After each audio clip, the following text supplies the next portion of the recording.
good evening. I'm Janet Chandler with the Cullman Tribune, and I'm here to read you a bedtime story. Tonight, I'm going to be reading Big Bird's Day at the Park. Big Bird is going to the park today. He has fun plans with some of his favorite furry friends. Big Bird, Elmo, and Zoe are catching butterflies.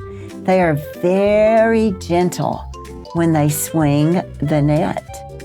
Now it's time to roller skate with Bert and Ernie.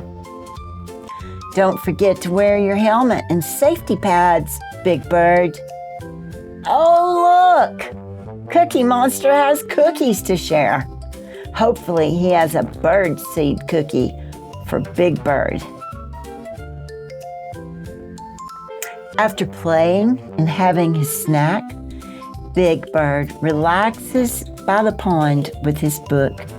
What a peaceful end to his day in the park. The end. I hope you get to have some peaceful days at the park this summer. Good night and sweet dreams.